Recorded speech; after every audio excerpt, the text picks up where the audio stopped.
bakuleetera ekitangala kya Mukama nga bino bye twogera n'ekizikiza kijja kirwanyisa ekitangala kino kyovola abakomentinga nga bawakana nga bayomba tetulina kuba nyigira tetulina wabula tubasabire kubanga ekitangala kibakozesanga ekizikiza kibakozesanga veso balwanyise ekitangala so nga naffe ekitangala kitukozesanga veso tulete ekitangala ekyo ku nsi kuno ne Sitaani n'akozesa ababe okuleeta ekizikiza ku nsi kuno kubanga eno ensi eringanga woolaba Soolo nga eri makkati awo nga bagirwanira ono agirwanira n'ono agirwanira nga bonna Soolo gye baagala kubanga spiriti ate yo yeri ewa Katonda oba okitegedde spiriti eri wa Katonda olaba era ebibozi mbiwulira simanya I sold my soul to the devil eba soul spiriti eri wa Katonda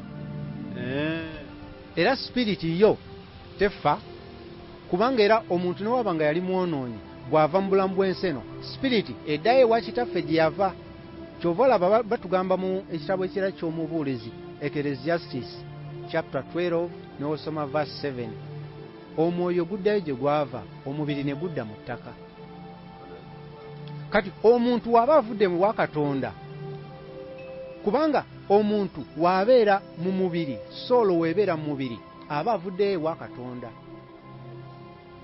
oba ovuddeyo ewa Katonda kyova olaba Adamu nga tannayonoona era Adamu tulina nnyo mulabirako ng'ekyokulabirako kubanga kyekibi ekyasooka kuba tutegeere nti ekibi siini SIN letters ezo ssatu siini SIN zistandinga for Satan in nature kati Adamu yalina omubiri mweru bwe yayonoona asala ava eno mu spiriti azze eno mu body kati we tusoma mu Bakolinso Corinthians 2 Corinthians ne tusoma chapter 5 n'osomako ku verse 6 8 wakulaga being in the body you are absent in the spirit wobeera mu mubiri ewa Katonda oba toliyo kyova olaba Adamu bwe yayonoona n'asala n'ava ewa Katonda Katonda n'abuuza Adamu oli luddawa nga waali Katonda tamusuubirawo so siga nti Katonda ali talaba Adamu waali wabula yamubuuza Adamu oli luddawa kuba yali absent ewa Katonda ng'avuddeyo kyova olaba era kye kyawandiikibwa kibijjayo bulungi bw'osoma 2 Corinthians chapter 5 n'osoma verse 6 8 awo na 7 wakulaga nti when you are in the body you are absent in the spirit lwaki ndeeta ekyo nkulaga nti buli lwotabeera mu kwagala obeera mu bukyayi tosobola kubeera mu makati awo tosobola kubeerawo mu nze ndyawo sikyawa saagala either olina woogwa otaba mu kwagala oli mu bukyayi otaba wa Katonda oba wa Sitaani full stop tosobola kubeerawo wakati nti ndike wa Katonda ate n'eri ŋŋendayokko tekisoboka so you have to choose ate nze kye neebaza Katonda yatulekera ekintu kimu choice because takukaka era ebibye si byakukaka ate ebyeri byo kubaako repercussions wotakola bye baagala ebya Katonda wagamba waayo kino otawaayo tajjajjira wagamba kola kino genda katinga naawe wagamba nti yali yakuwa obubaka buno emyaka mingi nnyo obubuulire eggwanga n'ofunamu station n'ogaana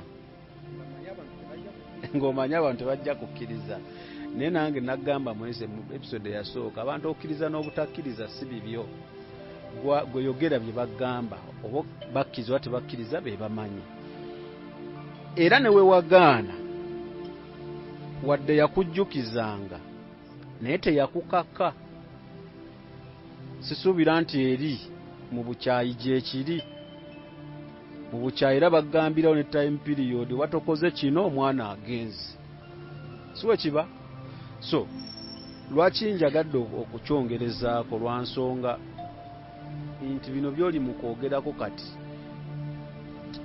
birabwako okitaba olina obanga naawe osobola obyetegeerera tosobola kubeerawo nti njagala saagala either oyagala oba okyawa ekyokubeera makkati no kakati ewa Mukama Katonda nga Katonda anakozesa ayagala obeere na kwagala kungi mu mutima gwo ayagala nnyo obeere n'okwagala kungi kyobola atuwa etteeka eryo ery'okwagala naga lino lyerisinga obukulu yagala kati okwagala buli lw'oyagala omukolera ekkubo ekitangala kye ne kijja kikuyikamu mu bungi era emirimu gya Katonda gikwanguyira ng'olina okwagala kungi kati n'eri ewa sitaani kyanguyira nnyo sitaani gwe akuwe omukolere ng'olina obukyayi bungi kyova olaba ye sitaani talina nnyo waafunira ggwe kutta mwanawo wabula ayagala obukyayi mu ggwe bwanguwe bukule kubanga oba osobodde okutta omwanawo ate wanaakutuma ew'omulala kijja kwanguyira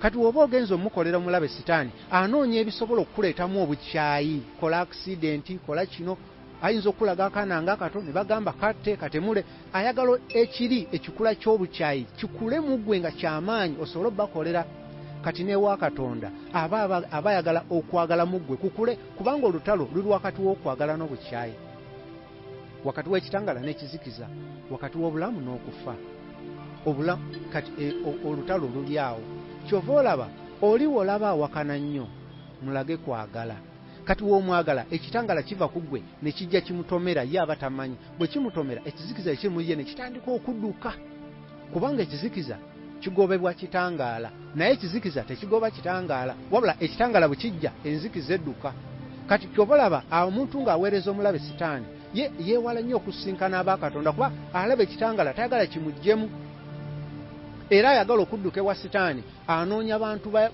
balina kwagala kuba amanyi abo be balimu kiri ekisobola okugoba ekizikiza mu ye kubanga ekikula kya sitaani bukyayi kizikiza kufa kati omuntu gy'akoma okutambulira mu kibi ekikula kya sitaani kituuka ne kikula mu ye gye kikoma okukula gy'asobola okukola eby'obwakabaka bw'ekizikiza naffe ne wa Katonda ekikula kya Kristo gye kikoma okukula mu ffe gye tukoma okubeera nga tusobola okukola eby'obwakabaka bw'ekitangaala kati ekikula kya Kristo gye kikoma okukula mu ffe bamalayika bakulaba ne bamanya ono katugende tubeere kumpi atuwe ebiragiro ate n'oli aweereza ewa sitaani ekikula kya sitaani gye kikoma okukula mu ye obukyayi dimoni zimulaba ne zimanya oyo mukama waabwe era asobola oziragira nkati mukole kino mukole akabenje akirowoozaako na bulowooza ne kibaawo so nga naffe wa Katonda osobola okulowooza ku bulowooza mbu oyagala kulaba Michael najja ne mwogera mu supiidi ey'amangu osobola okuba n'enkolagana so kati okwagala kuno kukulu nnyo okwagala waliwo ebintu by'osobola okusaba osobola okusaba oluusi ng'olina obusibe bw'olimu n'osaba naye nga tebugenda naye gweraga okwagala nalabako omukyalo omu lumu yali asaba n'asaba n'akaaba amaziga Mukama n'amundaga waali ng'asaba naye Mukama n'andaga mu mwoyo ng'omukyalo oyo yali asibiddwa enjegere nga kuliko n'amakufulu naye omukyalo ono buli bwe yasabanga nga ndaba obusaale bw'omuliro nga bujja bukuba ku njegere zino naye nga bukuba nga bugwa wansi nga ze ssala z'omukyalo ono naye Mukama n'andaga olunaku lumu enkuba yali etonnya omukyalo oyo ne wabawo omwana yajja ne yeggama mu nsonda kumpi n'ennyumba ye enkuba yali etonnya nnyo ng'erimu n'ekibuyaga omukyala yalaba omwana ebweru eyali yegamye mu nsonda y'ennyumba nga yegamye enkuba omukyala yafuluma mu nkuba n'agenda n'anona omwana oyo n'amuyingiza mu nnyumba ye n'amuwa ku kyokulya n'amuwa ku caayi n'amubikka naye Mukama yandaga nti ekyo omukyalo oyo kye yakola olw'okwagala kwe yakola ate obusaale bwajja obw'omuliro obunene ne bukuba ekkufulu zonna ne zimenyeka nga Mukama agezaako okundaga nti okwagala kw'amaanyi era gwali eyawuliriza ng'oyagala okuwangula embeera yonna okwagala kye ekyokulwanyisa kyo ekikyasinze amaanyi kyova olaba ye Kristo yakimanya n'agamba nti yagala mulirwanawo nga bwe weeyagala oyagale ne Katonda wo n'agamba eryo etteeka erisinga obukulu kuba yamanya bwe tubeera n'ekyo okwagala twangwiza obwakabaka bwa Katonda okukola emirimu mu ffe teri ayagala n'akola bibi wemba nkwagala sola kukola kibi wemba nkwagala sola kutta kisoboka wemba nkwagala anti kati okwagala kuli weekuti okwagala olaba bwe tusoma mu Bakolinsi ekisooka 13 awo wonna okuva ku lusooka boogera nnyo kwagala. Okwagala okwo kati nze ne wenkubulira ebyama bya Katonda ne mmalayo na bingi ne byesogedde wano nampa bingi okumala eggulu lyonna naye nga sina kwagala, ebyama bino biba tebina mugaso nze gyendi. Nina kuba na kwagala.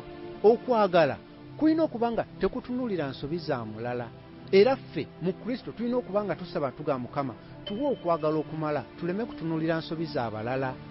Okwagala bwe kutyo kwe tulina okuba nako. Era ojja kulabanga awantu wangi mu Matayo Mukama wayogera ku kwagala n'agamba nti singa oyagaliza mulirwanaawo ekyo kyennyini kye weeyagaliza, ne bannabbi teyali baweereza ku nsi kuno, ne Bayibuli gye tusoma teyali giweereza singa twalina okwagala. Kubanga okwagala okwo kye kisinga obukulu.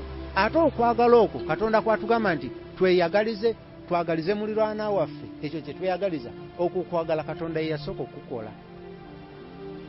Katonda kintu kyasinga okweyagaliza kye yayagaliza ggwe nange era nakati kyakwagaliza.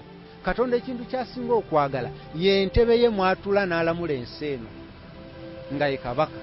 Ekyo Katonda kyasinga okwagala. Naye ekyo Katonda kyayagaliza ggwe ale yawuliriza. Ayagala otule mu ntebe olamule nga ggwe kabaka. Kati eri kye yakola yatuweereza omwana we Yesu Kristo. N'agamba mwe muyite mwono ye musika wange, muyingire mu ye, mukule ku kipimo kye, mbe nga sikyabalabanga ndaba ye, nze muwe entebe mutule mu ntebe yange mubeere bakabaka. Mubeere bakabaka nga ye kabaka wa bakabaka. Oba okitegedde? Y'ensonga lwaki yatuwa obunnabbi obwali mu kitabo kya Esther. Kati mu kitabo kya Esther Mordecai yali akuuma ku geeti. Naye ekiseera kyatuuka Mordecai kabaka n'amuwa engule ye crown eya kabaka ne bajambaza Mordecai. Ne bamwambaza ekyambalo kya kabaka. Ne bamuwa stamp oba siiru ekuba ku bbaluwa kabaka zaawandiise. Ng'era bw'ofuna ebbaluwa eyo n'olabako siiru ng'omanya kabaka yawandiise ebbaluwa eno. Kitegeeza Mordecai baali bamuwadde obujjuvu bwa kabaka bwonna ng'asobola n'okuwandika ebbaluwa n'ateekako stamp. Gyonna gyetuuse ne bamanya kabaka yawandiise, tebamanya nti Mordecai. Naye ate Mordecai si yali kabaka. Kati awo Mukama yali atuwa obunnabbi, naffe kyagenda otuwa. Agenda tuwa obujjuvu bwe, obujjuvu bwa Kristo paka ku kipimo n'ekigera kya Kristo, tube n'obuyinza obwa Katonda. Naffe nga buli gwe twogera naye amanya Katonda ayogedde nange. Ng'ekyo Katonda yakituwadde. Nga we tulaba Mordecai ebbaluwa ze yawandiika nga zonna ne Esther ne baziweereza mu byalo eby'enjawulo. Buli alabako mu sitaafu ya kabaka nga manya kabaka yatulagidde kino. Obwo obuyinza kabaka ye yabubawa.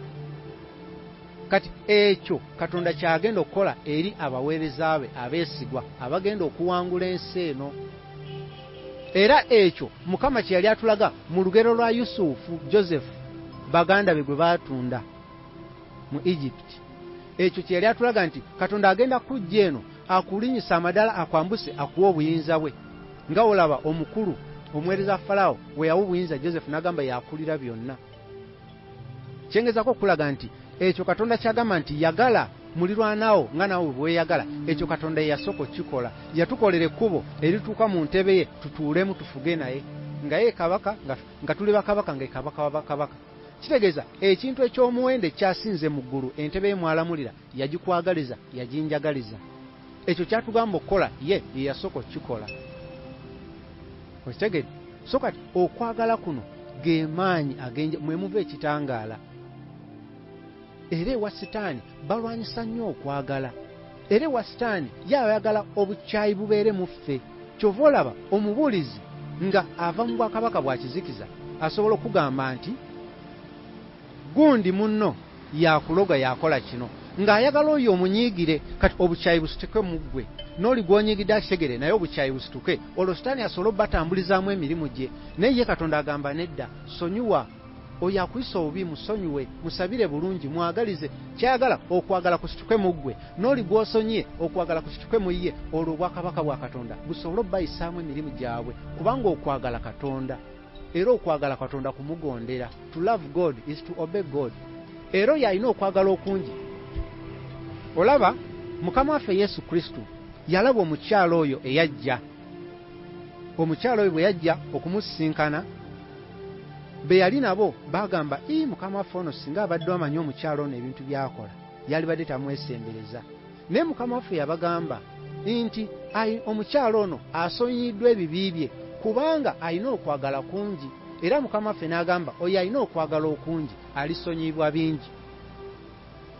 Kubanga okwagala kuba muggwe kitangaala, kati bwe kijja ekibi bwe kiba muffe kizikiza, kati omuntu bw'omwagala ekitangaala kikuvaako ne kimutomera, ekizikiza mu ye ne kitandika okugenda. Oli n'owaba alina muze mukyamu gonna gwe mulage kwagala. Ekimulimu ekimukozesa omuze omubi kigenda muvaamu nga tategedde, kubanga okwagala muggwe ekitangaala kigenda kugoba ekizikiza ekiri mu ye. Ye ajja kuwulira bulizi nga wabeera kumpi naawe, awulira emirembe, awulira obulamu, awulira nga wanjawulo. Atandika okunoza ku kiri ab'omu ggulu kye bawulira, ne bo bakiwulira mu bungi nnyo nnyo nnyo nnyo.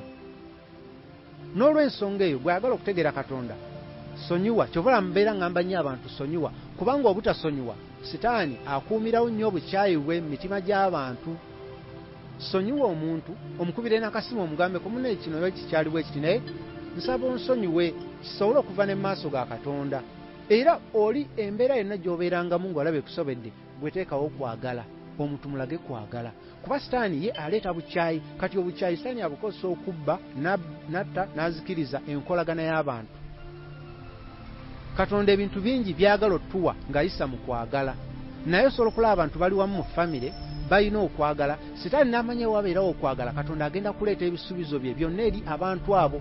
Kati ye Sitaani n'aleetawo obukyayi, obukyayi ne butandika obbaawula, ne wajjawo disunity. N'olaba omwami yali akolagana ne mukyala we ne batandika okwogera ebintu ebibaawukanya. Kumbe gye bakoma okwagala okwawukana bawa Sitaani omwaganya akole n'ebisingawo, abbe ate n'ebisingawo, nga singa baagalana ate Katonda agenda kuleeta okwagala kwe kwongera okutuula mu bo, naye ajje kuba Katonda kwagala. Awali okwagala wokka Katonda waateeka ekitangaala, era awali ekitangaala wokka wabeera obulamu bwa Katonda. N'awali obukyayi Sitaani waateeka ekizikiza, era ekizikiza ekyo ne muvaamu okufa. Olutalo luli wa bwakabaka obw'ekitangaala n'ekizikiza. Naye ng'ekitangaala kya buli omu kikwatagana n'ekipimo ky'ennyonta n'okwagala okubeera mu muntu oyo. Kale mbajjukiza nti Unique Media gy'oliko Samikeera yenze ayogera, ndi ne Kalyango Joel, tuli ku byama bya Katonda episodes ezo ze tulimu, era nga tujja kwogera ebintu bingi nnyo nnyo nnyo nnyo. Mwaka agwo tunatera okugumalako, tubuzaako endowooza wiiki nga ziizo tube nga ate tuyingira 2024. Question is kikyokoze mwaka guno, kiki bye wategeka okukola okozeeko bimeka, biriwa byotakoze, kyekikulemesezza, because wonaategeera ekikulemesezza oguddako ojja kukyewala osobole okulaba nga ate otuukiriza ebirooto byo by'oba oyagala otuukiriza. JS Medical Hubs be batuteekamu olumu akasente akatonotono, gira wano data kiwe bityo, so banoonyeeko okulaba nga ate obawagira babe nga ate bakujjanjaba. Eddagala lyabwe terina side effect yonna, nti ate mponyezza kino ate nfunye kino, agendayo lirinakyo, babe nga bakujjanjaba. Ulcers biki byonna ebirwadde ebyo musawo John asobola okuba nga abijjanjaba. Mukubireko kweza enamba, then the Naya events, omukolo gonna oba osobola okubeerawo nga osobola omunoonyako naaba nga ate agukutimbira bulungi okusinziira ku budget gy'oba olina. Byasimanya ate kimuli tekigendedde sima wamu ne design biki, ajja bakolera ebintu birungi obeere nga ate oba oliawo osiima. Then ekirala kyembadde njagala kyetugendako, njagala twogere ku false pastors. Tugayogera ku false pastors, naye mbadde njala yisaawo akantu kano. Abantu simanyi oba nakategeera oba banantegeera oba bajja kuntegeera bubi, kansabe bantegeere bulungi nga njagala bantegeere. I think abantu bendeeta kuno ab'enjawulo bajja ne bababuulira ekigambo kya Katonda na messages ez'enjawulo Mukama zatadde ku mitima gyabwe, naye bambi temubafuula bakatonda bammwe. Nze ndowooza muyige buyizi, mufune ennamba mubeebuuzeeko, munyumyeko nabo. Kituufu ekyo kyo sikirinaako buzibu, naye ebya pasita nsabiraayo, nyina ebizibu nsabiraako. Ndowooza wandibadde ekibuuzo kiri nti obuuza pasita nsabenga ntya, si bwe kiri? Ebintu bino ebya nsabiraako, nyina ebizibu nsabiraako, because ebizibu tebigenda kuggwa. Ayinza okusabira ekyaleero ne kiggwa, naye kyojja funa ekirala. Ate kuno okuba essimu nga tagikwata onyiige, oba olyawo olumu kwe kukemebwa abasumba kwe bayitamu olw'okuba akulaba oli ebit desperate biki n'atandika okujjamu sente, ate n'ogamba omusajja yanziba, naye nga ggwe yaleeta ebikeme ebyo. Nze nsuubire tunoonya abasajja ba Katonda bano, mubuuze musumba, nsiibye nsabye ekintu tekigenda. Probably musumba ajja kugamba, naye oba osaba okola ku kino. Oyiga engeri gy'osobola okusaba ebintu byo ne bikola ki, ne bitambula nga weesabira, because at the end of the day Katonda o relationship gy'olina ne Katonda o eri between you and your God, si ggwe ne musumba o. Siwe kiri? Kansubire bantegedde bulungi, tebankwata byajja kyongerako eyo nga tumaliriza. Akati Kalyango, njagala twogere ku false pastors. I know topic eri a bit sensitive, nti tulinako kuno abalina baddadi baabwe, basajja ba Katonda baabwe. Manche nasinga okukakasa nti abantu we batyo babajjako erinnya, tebajjako ekyobusumba nti kibamala. Musajja wa Katonda, papa, dadi. So tukinnyonnyole abantu bano bakitegeere. Tuyinza obutayogera mannya, but we can give characteristics of false pastors. So ne weetunuulira gwe gy'osabira, gw'ogoberera, obubonero buno obuyinayo, webanga gye buli weetereeze. Kale, so bantu ba Katonda abalungi, ekisookedde ddala njagala kukubuulira nti Mukama Katonda akimanyiko nti waliyo abaweereza, naye nga ekyo kye beeyita nti bava mu bwakabaka obw'ekitangaala oba bali presentinga obwakabaka obw'ekitangaala nga si bwe kiri. Era njagala kukubuulira nti ebiseera ebisinga abantu bawambibwa, naye nga bawambibwa olw'obutamanya. Era ekisinga okuleeta obuzibu bantu kugoberera ekyo kye balaba, si ekyo kye bakkiriza. Mukama atugamba walk by faith not by sight. Weebuuze ekyo ekikusikiriza kiki, okikkiriza mutima oba okiraba n'amaaso go? Ogenda lwakuba olabye n'amaaso go n'obaako by'olabye abantu abangi naki, oba ogenda olw'ensonga olina by'olaba? Njagala kukubuulira ali awuliriza, ekisookedde ddala nze nga Joero siri musumba era sirina kanisa, era tojja kuwulirako mu audio yonna nga nkugamba nti genda oba jangu osabire ewa gundi oba nze jangu nze onsange tusabire egindi. Nze nkubuulira engeri gy'osobola okumanya Katonda wo, igwe n'omunoonya n'omuzuula nga bwe namuzuula. Nze ekyo kye nkubuulira kye kitono, era njagala kukubuulira nti kikola nnyo amakulu gwe nga weesabidde. Era Katonda tayagala nnyo ajje gy'oli ng'alina gw'ayitangamu, kubanga ye Mukama ayagala ayite mwana we Yesu Kristo. Ayagala omuweereza yenna abe nga akubuulira kuzimba mubiri gwa Kristo mu ggwe. Era atunnyonnyola bulungi mu Befeso 4, Ephesians chapter 4 okuva ku verse 11, n'agamba nabawa ba apostles. Ndoza nakyogerako oba olulala, agamba yabawa, okitegeera obulungi okosa engalo zino 5, yabawa ba apostles. Tusoma Ephesians chapter 4 from verse 11. yawa abamu okubeera abatume n'awalala okubeera bannabbi nkosa olugalo luno kuba be balabula ku kigambo kya Katonda. Luno olugalo oluwanvu n'awa abalala okubeera aba evangelist ababulizi lwe lusinga okuwanvu be basinga okutambula ewala okubuulira enjiri. N'awa abalala abasumba shepherds nkosa lugalo luno kuba bokka be bagatta. N'awa abalala abasomesa. Era olaba nti engalo eno yesobola okukwata ku zino zonna eno abatume be basobola okutambulirako mu buweereza buno. Abantu bonna Mukama yabatuwa ng'omulimu guli gumu, okuzimba omubiri gwa Kristo. Bonna kyekigendererwa eki kimu, omubiri gwa Kristo guno baguzimbe paka ffenna bwe tunaatuuka ku kipimo n'ekigera kya Kristo.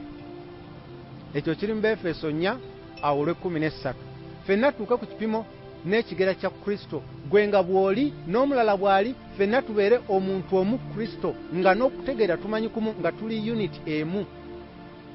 Olwo tugenda okubeera nga tewakyali bino byolaba ate ab'egindi bakkiriza bino, wabula ffenna tugenda kubeera nga tukkiriza kimu, ab'eggulu kye bakkiriza. Olwo obwakabaka bwa Katonda bugenda kuba buzze ku nsi, ng'olwo kyagala kikolebwa ku nsi nga kikolebwa mu ggulu. Nga ffenna twegasse nga kyetwogera ono kyayogera n'oli kyekimu, mu ggulu teriyo kwegamba boogera bintu bya njawulo. Ate obuweereza buno bwenjogedde bukola wano ku nsi.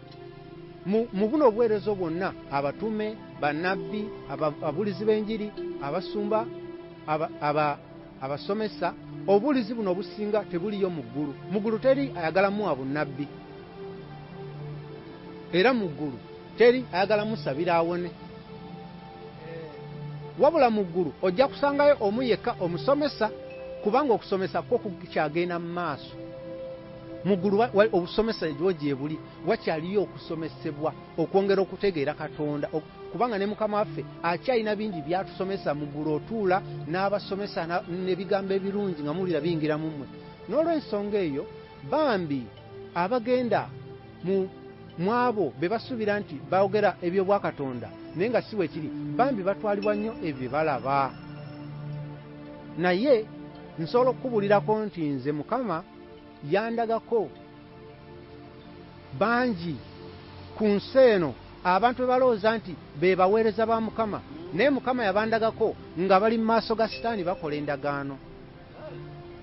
Bangi nga bakola endagaano, era ne Sitaani namutula mu face, Lucifer face to face, n'aŋŋamba nti eno gy'ozze, kubanga waliwo ekiseera we nalyozaako ne ŋŋamba oba mbeere mu buweereza. Naye Mukama nampa okusobosa ogenda okulaba nendaba Sitaani nemuwulira ng'ayogera, naye ng'ayogera atunuulidde nze. N'aŋŋamba eno gy'ozze mwagala ebintu bisatu, mwagala ettutumu, mwagala abantu abangi, mwagala obugagga. N'agamba nja bikuwa, obuweereza osobola obukola, naye ojja kuba emmeeme yazitwala.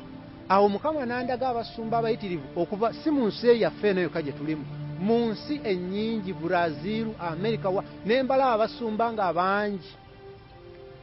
Era engeri gye bagendayo, ono already yagendayo yaleeta omulala. Biba bya connection. Okusinkana omulabe Sitaani olina okuba nga otegedde eyagendayo. Era nga njagala kukubuulira, okusinkana Katonda olina okuba nga akoledde ekkubo. Aburahamu yali mukwano gwa Katonda, yamwagala nnyo. Katonda yamuweereza Melkizedeki. Owulire? Yamuweereza Melkizedeki. Njagala kukubuulira nti bangi betulooza nti baweereza, era kino kikwasa ennaku. Kubanze kyenyinza okukubuulira Mukama kyandaze ku 100 mu nsi yonna, ensi ntegeeza world, ku 100 abasumba abatuufu nga ba Mukama, ku 100 baliko 2. 2 si batono nnyo. Buli wolaba abasumba 100 mu nsi yonna, sigamba wano eggwanga lyaffe, buli wolaba 100 nga batudde wamu abatuufu baliko 2. Abasigadde obungi bawambibwa olw'essente, kubanga bangi bamanyi nti okula mu mwoyo kubeera na kanisa nnene, obeere n'essomero, obeere n'eddwaliro, obeere n'abantu bangi. Naye ng'okula mu mwoyo kubeera kukula kipimo kya Kristo mu ggwe, n'okolagana n'eggulu, bamalayika ne bajja, n'omanya the will of heaven n'ebeera ku nsi. Ekyo Katonda kyagala nga bwe kikolebwa mu ggulu ne kikolebwa ku nsi mu ggwe.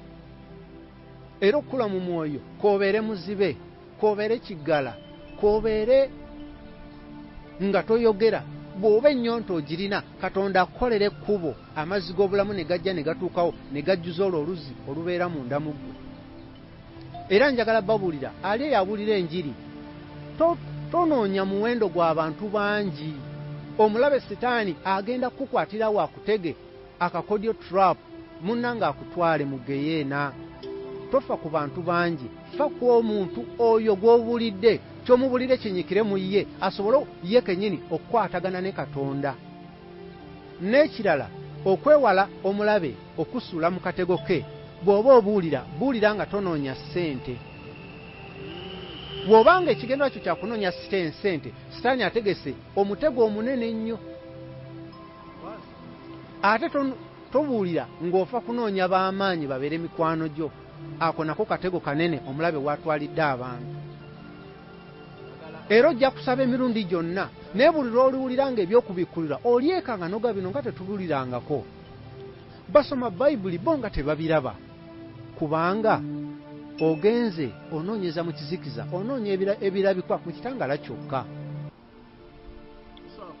Tolina kyoyinza kulaba mu kizikiza. Mu kizikiza tolina kyosobola kulaba.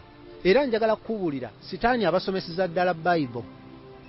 Nze nabalabako nga basimbye layini nga bagenza okuzza buto covenants oba agreements. Era nendaba ekitabo nga kiri awo nga waliwo peeni waliwo n'akambe. Wabula buli yatuuka nga maaso bw'ati nga akwata peeni naddala abapya nga akwata peeni asayininge Setaani ng'amulaga bulazi liiso liri erimu obukyayo bw'amaanyi. Ye ng'asula wansi peeni ng'akwata akambe nga yeesala omusaayi kyekinkumu kyateekawo kuba Setaani ayagala obujulizi maaso ga Katonda. Era bwe yamala benalaba abasinga bwe yamala nga okuteekako ekinkumu eky'omusaayi ng'odda wali mu department endala nga bakuwa logo gy'onaateeka ku kyaki kuba Setaani alina okulamba ebibye yakuwa logo yebeera ku mabaasa obutabo ne kapande ka kyaki. Kati abamumanyi abagendayo bo bwe bayitawo bagamba bamanya wano waffe abantu ne bawakana ye abamanyi wano waffe. Kyova olaba abayimbi abo abantu bangi abali famous bo bagamba okulokoka batunula ne baseka nga balaba omuntu gwe mugoberera abeera eri mu meeting zaabwe. Era bo batutunulira balaba gye twagala tubaleete bakyali baabwe. Alaga kati ona kati Zami ogamba bikinga gundi twabadde naye eggulo. By the way ekyo kituufu omanyi lwakyo nkukkiririzaamu ekyo. Nyina omwami eyantuukirira mu inbox. In fact ngenda kuwa ennamba ye mbakwasaganye bulungi. Omukulu yaŋŋamba akolera Setaani era mbu akyaliyo. N'agamba nti era yaŋŋambako lumu n'aŋŋamba nti tewali kintu kikolebwa nga kya buseegu mu ggwanga lino Uganda nga takimanyi. Kati ye gwe mulimu gwali omwo. Era n'aŋŋamba ku bya nnyegenyege n'aŋŋamba biki. Naye n'aŋŋamba nti ayagala muyambe bwe mba nnyina omuntu asobola okumuyamba n'amukola ki n'amuggyayo kuba ayagala kuvaayo. Kati bwe yakiŋŋamba ne ŋŋamba ne muze wakitogenda mu kyaki. Naŋŋamba nze ngenze mu kyaki ezitakka wansi wa meka wabiri naye simalaayo wadde eddakiika 13. Nti lwaki? Naŋŋamba nti ngenda okutuukayo nga bye bakola bye tukola. Ngenda okutuukayo nga gwe bandi abakulira oba ebiri mu kyaki nga bantu baffe tubamanyi nenvaayo. Kati woyogerawo otyo olumundoza kyekireka n'abantu ne bagaana okulokoka. Waayi b'omugamba okujjamu ffe betuwaana eno by the way nga fetumanyi baabwe. Nkugambe nze nabalaba si mu ggwanga lino lyokka nga bansi nnyingi. Waliwo ne we nagendako ne Archangel Michael ne tugenda ne tutuula ku kanisa emu ennene teri wano mu Uganda. Eri kanisa baagizimbanga kisaawe naye ng'ekisaawe nga kikoma mu makati. Omubuulizi yali abuulira. Twajja ne tutuula waggulu ku kyaki nga bantu mwebali. Michael n'aŋŋamba essaawa zino abeeteeseteese mu kuŋŋaaniro lino lyonna lyonna eddene tebawera 5 naye nga waliwo abantu abasoba mu 1,000. nangamba abantu bano tebeeteeseteese naye ng'omusango guli kwoli ababuulira bo bazze okufuna amazima naye tabawadde mazima abawadde motivation abawadde kwegamba abayigiriza kugaggawalana kubeera bulungi mu nsi abazzaamu ssuubi abagamba nti ekya bigenda kubeera bulungi naye tabawadde emmere ya mwoyo ebakwataganya n'obwakabaka obw'ekitangaala. kyona tulina okyogerako nti abasumba abasinga baresultinze kutuwa magezi ga kubeera successful, baresultinze to motivational speakers, baresultinze to counselors, life counselors. Si kyabwa Katonda anti kakati kiriwo ekiti mu bwakabaka obw'ekitangaala igwe okugaba ekitangaala olina okubanga ekitangaala okirina, tosobola gaba kyotayina. Kati woba olina kizikiza ate ng'oyagala ogaba ekitangaala obwongo bwo bujja kugamba tunuulira oli abuulira ogezeeko mukoppa. Kati ojja genda obeeko obutambi bw'otunuulira ababuulizi bwe weegomba ogezeeko okulaba ngeri gye boogera naawe ojje ozzeemu abantu amaanyi oteekemu n'ebyawandiikibwa naye ng'omuntu ajja biwulira era mu bwongo bwe alabe ng'ebintu ebimuyamba ogenda mu maaso naye tebijja mmuwa bulamu. Era awo wabiwulira essaawa eyo ng'atudde awo ajja gamba ono omwogezi mulungi n'obutabo babusome era babugule naye ajja kusigaza ebizibu bye ebirooto ebibi ajja kusigala sitaani amulumba ajja kusigala kwegamba takwataganye na bwakabaka bwa kitangaala. Bamalayika bonna Mukama bye yateekateeka okuyamba omuntu oyo tebajja kujja kuba bo balinda kitangaala balinda Kristo abalagire naye kati gwe tomubulidde Kristo bw'akula mu ggwe ate bamalayika baagala kulaba Kristo ali mu muntu oyo bajje bayamba omuntu oyo era bo babeera wali nga balinze ebiragiro naye omuntu tasomeseddwa ngeri gyakolagana na ggulu. Kati bambi n'abeera mu butamanya so nga ate obutamanya tebumuggisaako musango. Y'ensonga lwaki bangi oluva mu mubiri guno abangi oluva mu mubiri guno atandikirawo okukaaba era mulaba omuntu nga dokita agambye mbu omuntu ono agenze ebiseera ebisinga mugenda okutunula wano ebbali w'amaaso ng'olaba amaziga kubanga oluva wati mu nsi sitaani aleeterawo obukakafu obulaga nti agenda mu muliro. Kati atandika okujjukira obulamu bwe atandika okulaba nti tebamuwa mazima era omuntu mutwala olaba wano amaziga gayitamu kuba ye entisse mukubirawo ng'ebyensi byonna biresi entisse kubanga bano ab'ensi be balowooza mbu afudde naye aba ategeera bulungi era aba awulira naye aba tasobola dde okufunya olugalo olumu bwe ruti era olunaku lumu ndibayisa mu prosesi y'okufa kuba Katonda yagindaga omuntu engeri gy'ava mu bulamu buno obunyogovu butandikira eno mu njala ez'ebigere n'engalo omuntu aba abuwulira nga bujja mwe nga mugamba yawedde aba abawulira bye mwogera byonna kwegamba omuntu oyo bambi so nga singa ayiga okubeera mu mwoyo ng'akyali mu bulamu buno kimuyamba nti alibeera mulemu emirembe n'emirembe era nze njagala okubuulira ife abaweereza Mukama tugenda muweereza okuva kati paka emirembe n'emirembe nga bwe bakyogera mu Zabbuli 1:15 olwe 17 18 wonna tugenda muweereza okuva kati paka emirembe n'emirembe kubanga abantu kye batya ekyokuva mu mubiri Katonda yakitulaga emirundi n'emirundi kakyafuuka kya bulijjo so nga abantu kye batya kuba tebamanyi kiddako batya nnyo okufa bwe bamutiisa kuba tavanko mu mubiri guno so nga essanyu ate lyamaanyi ng'ovudde mu mubiri guno kubanga okubonaabona kuli wano ate osukka obulamu buno waliyo essanyu na mirembe obeera n'abamalayika bw'obanga oli w'abakabaka bwa kitangaala.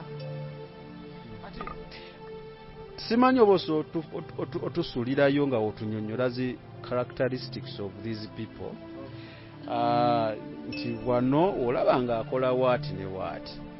Waliwo eyaŋŋambye nti g'okimanyi gye tusabira pasita waffe tasinza tatendereza ajja ku kigambo n'abuulira n'amala n'afuluma. So characteristics ezo zenjagala nti w'olaba muntu w'okkirizaamu ng'akola waati ne waati ne waati naye of course nga tuzinnyonnyolamu kubanga ng'ewaŋŋamba luli nti sitaani mugezi nnyo nti ebintu ebimu abikola ki abikweka naye si musiru nnyo kubireeta straight okujjako mu industry ya music yo waŋŋambye mwajjira n'alabika kale characteristics ezo ekisooka nze ngenda kubuulira byendaba course gwe saagala kumbulira by'owulira oba bye wasoma ekikundeesa wano nti wabiraba era onyumya by'omanyi. Nze nkubulira byendaba kuba nze wentuuka wali essinzizo lyonna lye bayita kanisa nze wentuukawo nti nze nkubulira ngenda kubulira nze byendabirawo nga nakatuuka Mukama byandaga nze bwe mba nakatuuka wantu nze wendaba wenti logo ndabirawo ensibuko ya logo eyo. Kati kambabuulire logo esooka omusalaba gwa Mukama waffe Yesu Kristo buli omu amanyi we gufaanana. Kati ye Sitaani agukyusa ne gutunula wansi ne wabeera ng'eno ye wawanvu ate eno ye wampi so ng'omusalaba omutuufu eno ewabeera omutwe ye wabeera akantu gundi akatono so ogwa Sitaani ye takkiriziganya na gwa Katonda kati yagukwata n'agunzika naga sikkiriziganya na bino. Kati bangi abawa logo ey'omusalaba ogwewunzise.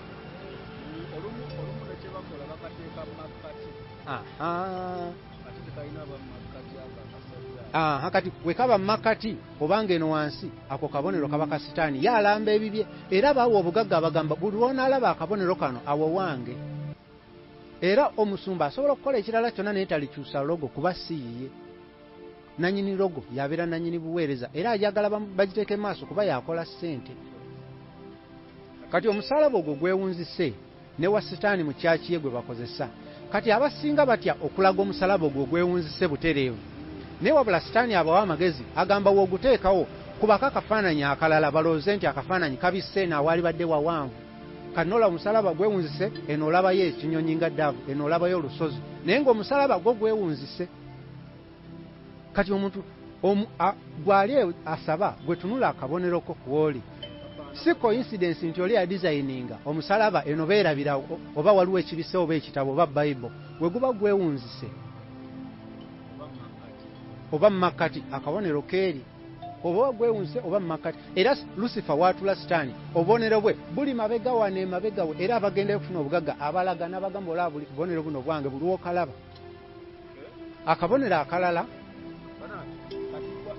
Bw'ali eyo solo tunula logo yaffe efaanana etya n'ogyetegereza olaba ng'omusaalaba guli guti gwewunzise sipeesa eri kubanga omusaalaba omutuufu kano akawaggulu kalina okubanga akasaze kalina okubanga akawaggulu olekayo katono bwe kabanga gwewunzise nga ekyawaggulu kye kinene obanga guli makati weetereeze. Bwe gubanga gwewunso kagubeere nga gwewesse mu ngeri nga olaba guwesseemu gukoze kaavu nga tegulinayo gwinava baba tebakikoze by mistake teba design wabula nze nalaba oli watudde nga obubonero bwe buli awo mabega era nze sigamba nti gy'osabira weekitibwe kiri naye nze oli namulaba era ne bandago obubonero bwe akakaavu kiregeeza awakanya kiri ekituufu kyobala yagamba nze njagala musalaba weegutigwa kaavu. Kati abantu ne balowooza nti design wabula wabawo nanyini logo eyo. Kati logo endala gye nalaba era gye bakosa ne mu kyaki ya Sitaani ye olaba 666 bawandika 6 ne bawandika 6 endala 6 yennyini ne bawandikamu emu kati ne bawandika akantu kamu ne bakeetoolooza bati nebo nga bakimanyi eno 666 era waliwo kyaki emu gye nalaba ennene bo baakateera ddala mu maaso bambi abantu tebamanyi bumanya naye oli yalamba nti wano waffe era obwo obubonero oli watuuka ku geyeena ng'agamba nze nali nsaba nkola ki Sitaani abalaga obubonero kuba akokola ku kyaki kabeera ku muntu ne bakugaa tosabira eno ono si ye taatawo kati Sitaani n'agamba akakabonero kange n'akuwa n'obukakafu bwonna.